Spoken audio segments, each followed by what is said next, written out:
Hello everybody, daily update. This was a really gracious year so far. I've had a ceremony, a masculine ceremony today, and it's been incredible. And I've also realized that I'm not looking for any answers anymore. I've got the answers that I need, that I want.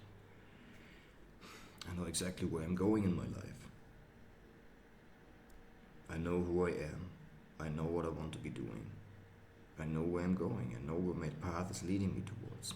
As I'm looking at my journal, these notes that I've made like last year, 18 months ago, of really deeply understanding human psychology based on Tony Robbins' interventions. Loss, less, never, and gain more always and forever. I've cleaned my laptop today. I've cleaned the place. I've utilized the time that I had during the blackout that we've had here today, where we didn't have power all day. And I've started looking back into the sales processes that I've got. I made clarity about everything that I want to be doing with the coaching and helping clients. And I've also realized that it is much easier for me to actually be in a conversation with somebody rather than making content based on that, rather than just putting on the camera right now and speaking into that. And so with that, let's just be normal. Let's just be realistic. Let's just be myself. And so let me explain all of this. And as I said, the masculine ceremony has been incredible, realizing that it's not very pleasant. It wasn't very pleasant. And sometimes the ceremonies need to be unpleasant for them to really effectuate what needs to be effectuated and having the effect that we want them to have. Probably at some point putting like some beads in the beard anyways. Yeah, as we're growing in skill, in hair, in all of that, we're realizing that there's a lot more that can be done. So this is a very gracious, very introductory, very introspective time, and I also realized that when the money is there that I've got, that I want to, there's this deep sense of peace and poise inside of me. Having the event here in Peru in November is going to be great, because I've always wanted to get into live events. I haven't been since basically 2020, but the dream will never die. This dream will never die. And I will be able to do that. And so here is the closer framework. Clarify where they are there. Label them with a problem. Overview their past pain. Right? Sell them the vacation. This is why you're here. This is what you're trying to get. This is what you've tried so far. This is why it hasn't worked. Right? Explain away their concerns. Talk about the program and for specifically that, and then reinforce the decision. Closing happens throughout the entire customer experience, right? Closer. Right? Explain away their concerns. This is Alex Hormozzi's framework that we got there. And then reinforce the decision. It's basically exactly what we got here. Closer.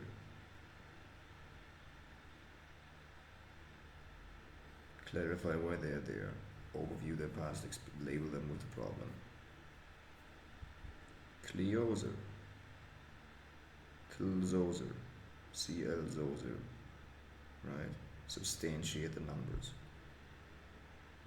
Closer, overview their past pain. Substantiate the numbers. Sell them the big vacation. Explain away their concerns. Right? Sell the vacation. And we put another S in here.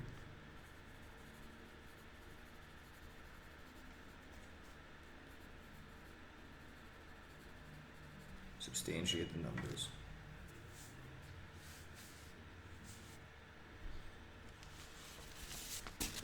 Substantiate the numbers. Explain away the concerns. Reinforce the decision. Clarify why they are there. Okay, I'm just trying to find out more information. Good, but why? Why do you want this information? Right? So you've seen that. And then we're also going to go into the closing process of like how do we substantiate the numbers whenever I find somebody, okay, so that's the problem. Right, that's the problem with your schedule accountability. Okay, so you're kind of feeling overwhelmed. So your hypothesis for speaking to me today is that if we were to allocate 1 hour towards you improving your schedule every week and actually behaving like an entrepreneur, right? Behaving like the entrepreneur that you want to be, meaning that you plan your week ahead and then you review the week looking back, that this is something that will help you understand all of that. Is that correct?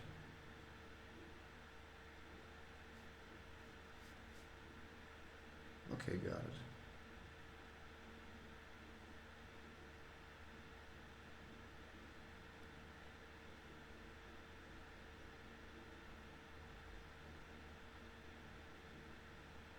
Okay, got it. That makes sense.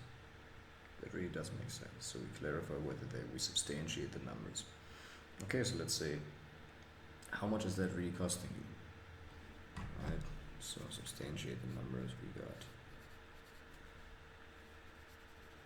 Opportunity costs. So just sharpen the skills, sharpen the pencil, making it all sharp.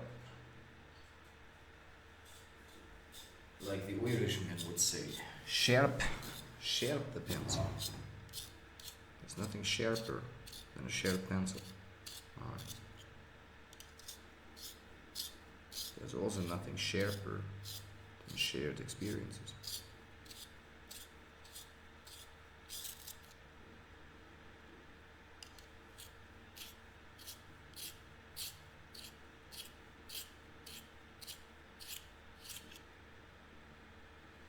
Alright, sharp enough, we guess. Opportunity cost.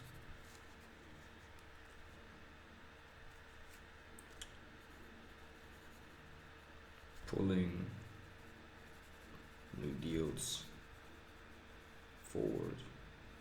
Was good today.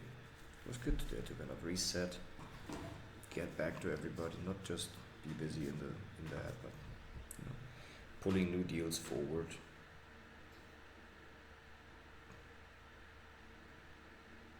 The cost of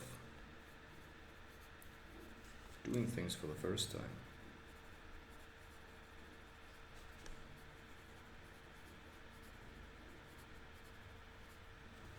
Over again. Right, substantiating the numbers. Emotional costs, right? These are the emotional costs. So like, what does it cost you if you can't be present with your children? What does it cost you really if you get back to your leads with delay? What does it really cost you, right?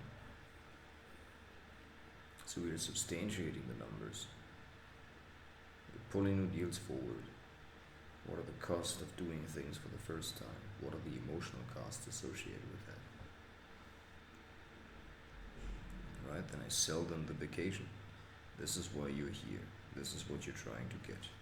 This is what you've tried so far, and that hasn't worked. Okay, so can I tell you a little bit about how I was able to solve your problem? Explaining away the concerns, okay? I tell you about the program, but you, in the way that you do, right? Explaining away the concerns. And so this is in a way that sales training works for mostly in the world, right? Sometimes it's for forgiveness rather than permission.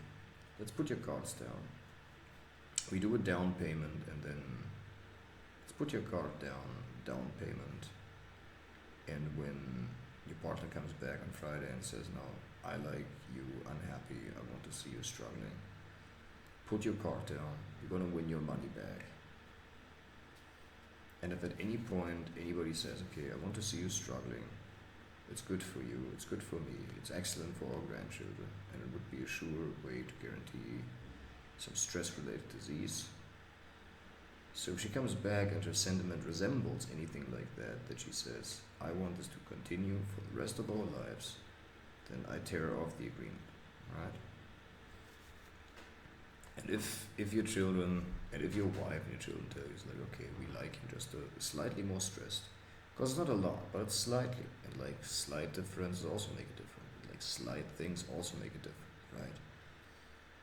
So if they come back and they say, okay, I like you unhappy, I want to see you struggling, it's good for you, it's good for us, it's good for our grandchildren down the line.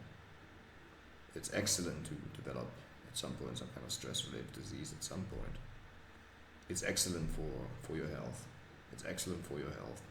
So if he comes back and the sentiment resembles anything like that, then I just tear up the contract, right? Are we clear that this is going to be helpful for you, right? With these, are you going to win your money back? And so let's just say you really did pay $597. And over 30 life, what's the lifetime return on investment? So let's say we really did tear up the contract. So let's say we really did tear up the contract. What's the lifetime return on investment in all of this? What's the lifetime of that? And let's say we really tear up the contract. It's like, what's the lifetime contract in all of this? Right? What's the lifetime return on investment for this? Okay, I need to think about it. People are afraid to make mistakes because they don't like making decisions, so they let others make the decisions for them, so it feels like it's not their fault. Totally. What's your main concern? Let's talk about this together if we can. It's like, totally. Yeah, totally. What's your main concern? Yeah, totally. Totally. In fact, we already are, in a way. I mean, we're in the middle of the process. In fact, we've already started the process of thinking about it, right? There's just like a few things that aren't quite so clear yet, right? So obviously you have all the right to, and I'm not being like coercive here in the way of like, okay, we need to get this done right now. It's like either you want it or you don't, right? But maybe there's also an uncertainty of like, maybe I want it, right? Is that how you're currently feeling? Was it like really like a clear no, I actually don't see it? Because then we can end it, it's all good. Because then we can end it, it's all good. I don't. But so you see a little bit of the value, but it's not quite clear yet, right? So you see a little bit of the value for you, but it's not quite so clear yet, is it? Yeah, got it. Okay, so let's say you go and you think about it. Do you usually talk this through with other people too? Or do you rather journal on your own? How do you like to think about it? Or is it like really just you gotta just let a bit more time pass and then you come back to the decision? Because frankly, that usually doesn't happen. Then you're gonna forget. But if you really tell me it's like you are actually gonna think about it, that's fine. And please be real here. It's like, look, if you truly don't want it, then please tell me so now. Okay, got it. Alright, no problem. Okay, got it. Okay. Yeah, no problem at all. Okay, got it. Yeah. Yeah, no problem at all. Okay, got it.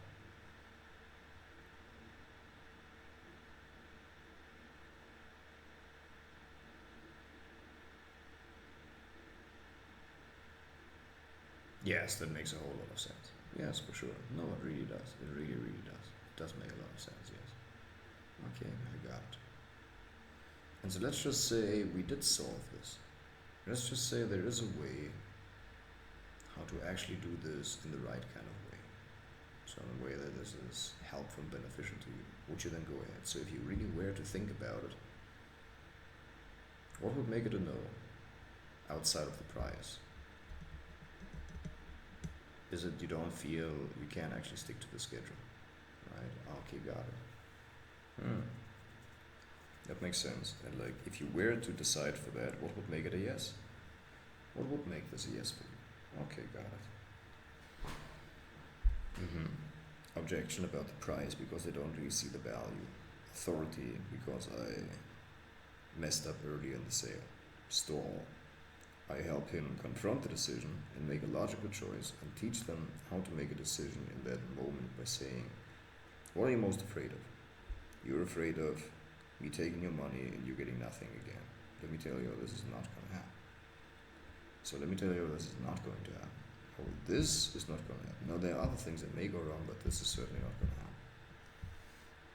People can make the decision whether they want to be with me as a company within the first 48 hours of the sale, right?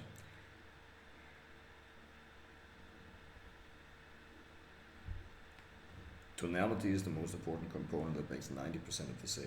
Action to conviction. I reread the testimonials out aloud every day in front of the team. I fix everything I can about my product, and never blame a customer to lack of success. I never stop improving so that I know that I'm always up to date with the best and easiest solution for my client. I outwork my self-doubt. I'm convinced that I'm putting in the effort and standards that merit at the price that I'm charging. Right? So most people can't really be, so they know that they should be doing something, but for some reason it doesn't happen. They can't really take the action because they lack the ingredients, because they're lacking the ingredients of what it really takes to succeed. Right? Incredible sales training. Alex Hormozy in the War of Clarity. Why he is here. Label them with a problem. Well, I'm assuming you're not hopping on calls every day to try to find out information. I imagine there's a problem that we're trying to solve here. So let's find this, right? So let's find this problem. And by the way, I don't mean to make you feel bad. It's just like, for this to be worth your time, it makes very clear sense if we just do this consultative, we just do this consultation that I do, and I give you one for free here, and I give you one for free here that others are paying for, that other people are paying for, because I'd like to show what really can happen in these conversations, and how good they really can be. Overview the past pain. I'm assuming I'm not the first guy that you've spoken about that.